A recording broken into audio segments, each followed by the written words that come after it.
रहीम gentleman, आज हमारा topic है हेपेटाइटिस। वी आर इधर इधर देखो यार, ये क्या कर रहे हो? Hepatitis we are going to talk about and we are going to talk about different types of hepatitis as well. पर आज के लेक्चर की खूबसूरती ये है कि हम इसमें साथ साथ रीड भी करेंगे। ठीक है जनाब। तो सबसे पहले मैं आपको जनरल सा ओवरव्यू एक दे देता हूँ, थोड़ा सा आइडिया हो जाएगा। फिर हम, क्योंकि जब हम रीड करेंगे ना तो एक्स्ट्रा पॉइंट्स मेरे दिमाग में आते जाएंगे, मैं आपको बताते जाएंगे। सबसे पहली बात बेटा ये है, व्हाट इज हेपेटाइटिस। तो याद रखें, एक मेडिकल साइंस में एक टर्म है ITIS। इसका मतलब होता है इन्फ्लेमेशन। क्या मतलब होता है जनाब? इन्फ्लेमेशन, यानी कि सोजिश और लिवर की सोजिश। लिवर इन्फ्लेमेशन यानी इन्फ्लेमेशन ऑफ लिवर, जिगर की सोजिश का हो जाना। कैरेक्टराइज्ड बाय, यानी इस बीमारी की क्या क्या अलामात होंगी या हो, इधर देखो, हो सकती हैं। तो नंबर 1 इज दैट, इस बीमारी के अंदर जो जॉन्डिस होता है, यानी कि जो यरकान शरीफ होता है, वो हो जाता है। अब जॉन्डिस कैसे होती है? अगर आप गौर करें ना, तो लिवर का एक काम होता है आरबीसीज को तोड़ना। और यानी पुराने सारे नहीं, पुराने आरबीसीज को बेटा लिवर का काम होता है तोड़ना, और उनको जो उनके उसी से ही वो सारे बाइल सॉल्ट्स वगैरह बनते हैं। और अगर लिवर अपने काम में फेल हो जाए, यानी प्रॉपरली बीमार है, तो बेचारा काम कैसे कर पाएगा? तो उस कंडीशन में वो जो डेड और वो सारे आरबीसीज और वो जो मटेरियल होता है बिलीरुबिन वगैरह, बिलीवर्डिन वगैरह, ये सारे के सारे जमा हो जाते हैं और ये ब्लड के अंदर ज़्यादा हो जाते हैं और ये बाइल के अंदर निकलते। आमतौर पे लिवर जो भी चीज़ें एक्स्ट्रा सॉल्ट्स और पिगमेंट्स वगैरह बनाता है ना, उनको तोड़ के तो बाइल में डाल देता है। बाइल से वो डाइजेस्टिव सिस्टम में जाते हैं और वहीं से फिर वो फीसिस के साथ बाहर निकल लेते हैं। लेकिन इस केस में या तो लिवर एक्स्ट्रा काम करना शुरू हो जाता है या फिर प्रॉपरली काम नहीं कर पाता, जिसकी वजह से वो बाइल के सॉल्ट्स और पिगमेंट्स वो सारे ब्लड में, और ब्लड में वो फिर उन जगहों पे जो वाइट हैं वहाँ पे ज़रा ज़्यादा क्लियर हो जाते हैं। और स्किन भी अगर बंदे की चिट्टी हो तो उसके अंदर भी येलोइशनेस आ जाती है, जिसको हम यरकान कहते हैं। आमतौर पे यरकान is a sign, is an अलामत of hepatitis, but it not it is exactly the hepatitis. सही है जी। उसके बाद जनाब हल्का फुल्का बुखार, और दूसरी इंपॉर्टेंट चीज़ होती है, अगर एक्यूट हेपेटाइटिस हो, यानी कि एब्डोमिनल पेन, यानी लिवर, चूंकि वो यहाँ पे फिर राइट साइड पे यहाँ पे काफ़ी दर्द होता है ख़ास तौर पे, तो पेट में अगर दर्द हो इधर राइट साइड पे हो तो इट्स अ डेंजरस थिंग है। अगर लेफ्ट पे हो तो फिर हम कह देते हैं जी स्टमक का है, तो बाकी सारी सूरतें आ जाए। ठीक है जी। तो एब्डोमिनल पेन होता है। इसके अलावा जनाब अली, अगर आप गौर करें, इससे लिवर का कैंसर, क्योंकि ये वायरल चीज़ें हैं, वायरस की वजह से सेल्स के डीएनए को काफ़ी उसके अंदर चेंजेस आ जाते हैं। और अगर ऐसी चेंज आ जाए जिससे सेल की डिवीजन कंट्रोल होती हो जिन जीन्स से, उन जीन्स में चेंज आ जाए, तो वो बाकायदा लिवर के कैंसर की तरफ काम चल पड़ता है। और इसी तरह अगर लिवर के अंदर बहुत सारा डैमेज हो जाए तो हम कहेंगे दी परमानेंट फाइब्रोसिस, यानी वो लिवर जो है वो डैमेज हो के उसके जो सेल्स हैं ना वो मर जाते हैं और उनकी जगह कनेक्टिव टिश्यू जन्म ले लेता है। और वो कनेक्टिव टिश्यू लिवर की तरह का तो काम नहीं कर सकता ना, तो वो यानी आप समझिए कि कलेजी का जो कलर है ना, और जो उसके अंदर अगर आप कट लगाएं तो उसके अंदर सारा वाइट हुआ पड़ा होता है, वो कनेक्टिव टिश्यू है। सही है। वो ओरिजिनल कलेजी के सेल्स नहीं होते। तो ये है जी बेटा लिवर की यानी प्रॉब्लम्स के कुछ। इसके अलावा कुछ एक्स्ट्रा साइन आते हैं, आपने याद रखना है। जिस बंदे को हेपेटाइटिस हो या ना भी हो ना, एक तरह से लिवर के प्रॉब्लम हो, उसकी स्किन का कलर और उसकी स्किन के ऊपर खारिश और उसकी स्किन की सेंसिटिविटी, ये तीनों चीज़ें वेरी हो जाती हैं। यानी ये तीनों चीज़ों में कोई ना कोई फ़र्क आता है।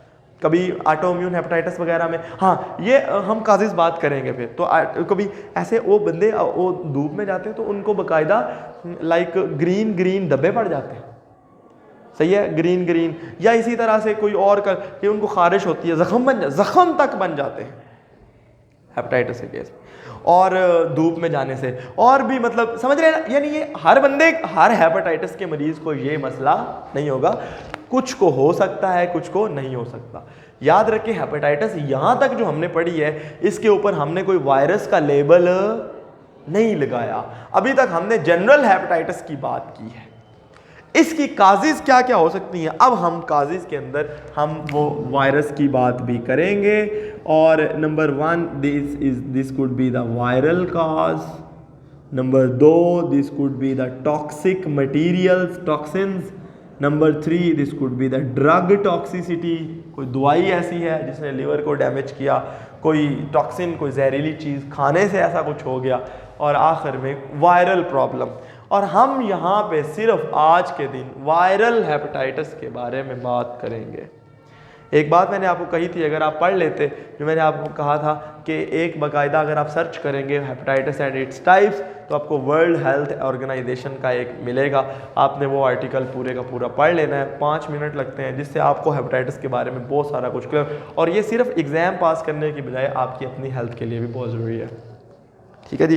तो बेटा अगर हम बात करें टाइप्स की, तो मैं वायरल हेपेटाइटिस की बात कर रहा हूं और कोई बात इवन अच्छा एक इसमें एक्स्ट्रा भी आप याद रखें, दैट इज ऑटो इम्यून, यानी बॉडी का डिफेंस सिस्टम खुद अपने ही लिवर पे अटैक कर देता है और उसको डैमेज करना शुरू कर देता है, और इसे ऑटो इम्यून हेपेटाइटिस भी कहते हैं। ये भी बहुत सारे केस आते हैं, बच्चों के अंदर भी ये वाह है। अच्छा जी, टाइप्स की अगर मैं आपके सामने बात करूं तो बेटा हेपेटाइटिस की ए से लेकर, वैसे अब तो जी तक भी चल रहा है काम, hepatitis A, B, C, D main, E भी है अब, और एफ और जी भी हैं टाइप्स। तो मैं आपको इन सब के बारे में थोड़ा थोड़ा कुछ बताऊंगा। सही है जी। तो हेपेटाइटिस ए को हम यहाँ से अब हम पढ़ेंगे भी। हेपेटाइटिस ए को इन्फेक्शियस हेपेटाइटिस है ना हैदर, आप ही यहाँ से पढ़ना शुरू कर दो, हेपेटाइटिस ए से शुरू कर दो।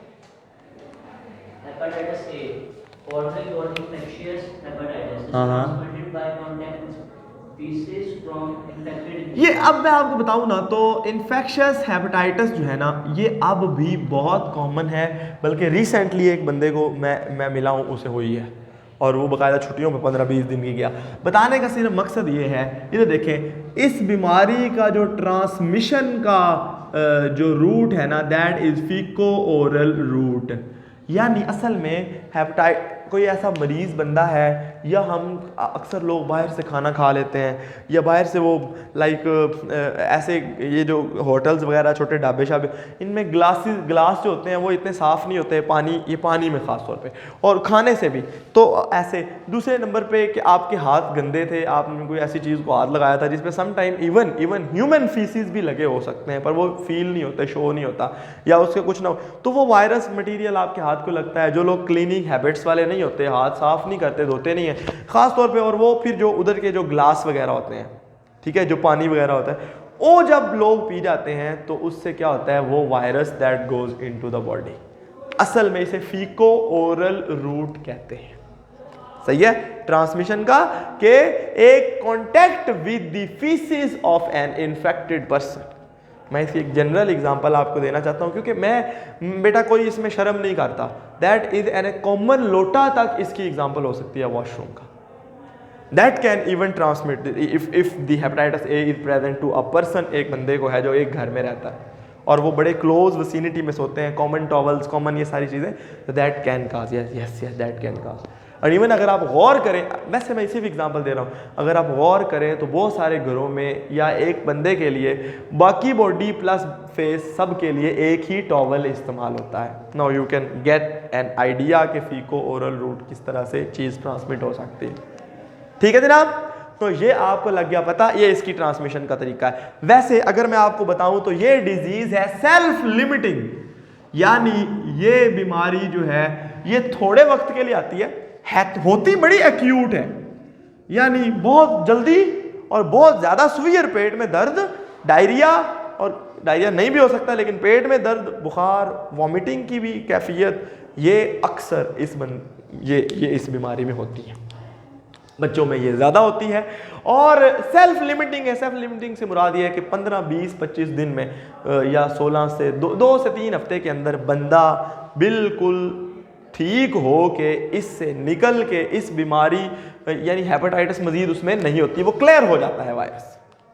ठीक है जनाब, हैदर आगे पढ़ दो, अब जो जो इसमें पॉइंट आते जाएं आगे। हेपेटाइटिस बी, इसमें बस खत्म हो गया हेपेटाइटिस ए का। हाँ, इसकी कोई वैक्सीन नहीं होती बेटा, ये आपने याद रखना है, ठीक है, ये भी उसी आर्टिकल में लिखा हुआ है। अच्छा ठीक है, चलो तो बी को बेटा अगर आप गौर करें ना, तो बी को हम कहते हैं सीरम हेपेटाइटिस भी कहते हैं। ये एक बड़ी इंपॉर्टेंट बीमारी है और ये आमतौर पे क्रॉनिक होती है। क्रॉनिक का मतलब हम बात करेंगे, इसका डीएनए वायरस है, इसका आरएनए वायरस है, लेकिन ये क्रॉनिक हेपेटाइटिस होती है। क्रॉनिक हेपेटाइटिस से मुराद ये स्लोली डेवलप होती है और स्लोली ही इसका ट्रीटमेंट वैसे इतना आसान नहीं है, पर एंटीवायरल किसी भी बीमारी का ट्रीटमेंट इतना आसान नहीं होता, क्योंकि वायरल में एंटीवायरल ड्रग्स दी जाती हैं जो नॉर्मल सेल्स को भी डैमेज करती हैं फिर, तो ये बड़ा मसला मसैल है। और दूसरी बात ये आपने याद रखनी है कि जी हेपेटाइटिस बी का अगर आपको पता है ना, अस्पताल में जब ब्लड देने जाते हैं तो 2 हेपेटाइटिस का टेस्ट होता है, बी और सी, BC कहते हैं इसको, ठीक है। ये लाजमी टेस्ट होता है अगर आप ब्लड ट्रांसफर, एक ये 2 और तीसरा HIV, ये तीनों चीज़ों का टेस्ट लाजमी होता है। बाकी अगर आप चाहें तो आप पैसे दे के करवा सकते हैं, ये तो गवर्नमेंट की तरफ से फ़र्ज़ है, ठीक है। और अगर ये अल्लाह ना करे किसी बंदे को, तो वो किसी को ब्लड नहीं दे सकता। ये इसका मतलब है सर जी, ये फैलती कैसे है? ये वही रूट है जो एड्स वाले रूट है, यानी समझे तो सलाइवा, ठीक है, मदर टू बच्चे को दूध पिलाने के दौरान भी ब्लड, एक बंदे का ब्लड कंटेमिनेटेड तो वो दूसरे बंदे को, कॉमन सिरिंज है, वो सारा कुछ है। हेपेटाइटिस के ऊपर जब हम छोटे होते थे तो बाकायदा PTV के ऊपर एक मशहूरी आया करती थी 10 मिनट की, कि आप इसमें ऐसे करें, इसमें ऐसे करें, जब भी शेव कराने जाना है तो कॉमन ब्लेड नहीं इस्तेमाल करना, आपने टीका लगवाना है तो नई सिरिंज का इस्तेमाल करना है, ये वो सारा कुछ बताते थे। तो जनाब इसके बारे में आगे भी मज़ीद बड़ा इसके ऊपर पूरी एक वैक्सीन भी है, इसकी टेस्टिंग भी होती है। ये बीमारी क्रॉनिक है, इसके बारे में हम बाद में भी डिस्कस करते हैं। जनाब पहले सारा का इंट्रोडक्शन पढ़ लें जी। Hepatitis C, commonly called non-A and non-B hepatitis. हाँ जी आगे। Passes through blood from mother to child. ये भी देखा, इसका भी है। अच्छा याद, एक और भी याद रखना है, ब्लड, सलाइवा या सीमेन, अदर बॉडी फ्लूइड्स की में, और तकरीबन हेपेटाइटिस सी भी इसी वजह से होती है। बस असल में फ़र्क क्या है सर?